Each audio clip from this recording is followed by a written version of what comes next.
জাগিৰোডৰ আমলিঘাট বামুণগাঁৱত অঘটন খালত জমা হোৱা বাহনী পানীত ডুবি মৃত্যু হয় এটি কিশোৰৰ মৃত কিশোৰটি 14 বছৰীয়া মানস বজগাই বুলি জানিব পৰা গৈছে। জাগিৰোডৰ জ্যোতি নিবাস হাইস্কুলৰ 8ম শ্ৰেণীৰ ছাত্ৰ আছিল মানস। সমনীয়াৰ সৈতে খেলি থকাৰ মাজতে সংঘটিত হয় এই ভয়ংকৰ অঘটন। বৰ্তমান সমগ্ৰ অঞ্চলজুৰি শোকৰ ছাঁ বিৰাজমান। জাগিৰোডৰ পৰা Dipak Kalita report my news any. মানস বজগাই এই লগৰীয়াৰ লগত তাৰমানে ক্ৰিকেট খেলিবলৈ গৈছিল। ক্ৰিকেট খেলি থাকোঁতে ক্ৰিকেট বলটো পানীত তাৰমানে সোমাল খালত।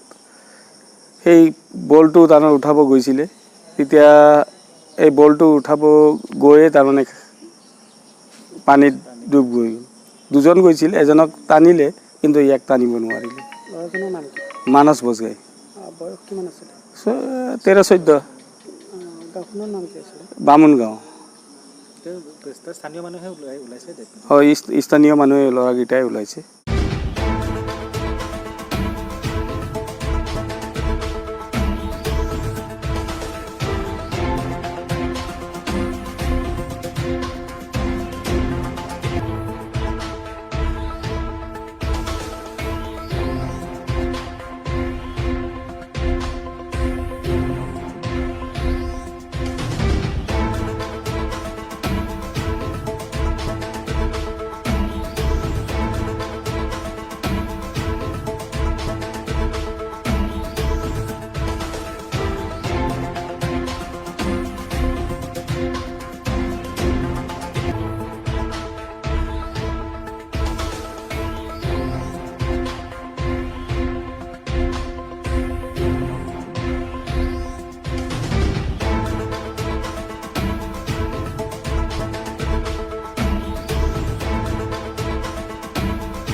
গৰু, গাহৰি, হাঁহ, ছাগলী, কুকুৰা আদিৰ বাবে জনপ্ৰিয় দানাৰ নামটোৱেই হ'ল বিয়ম। বিয়ম এই অসমৰ উদ্যোগ, গতিকে বিতৰকসকলে অতি শীঘ্ৰেই বিয়ম উদ্যোগৰ লগত যোগাযোগ কৰক।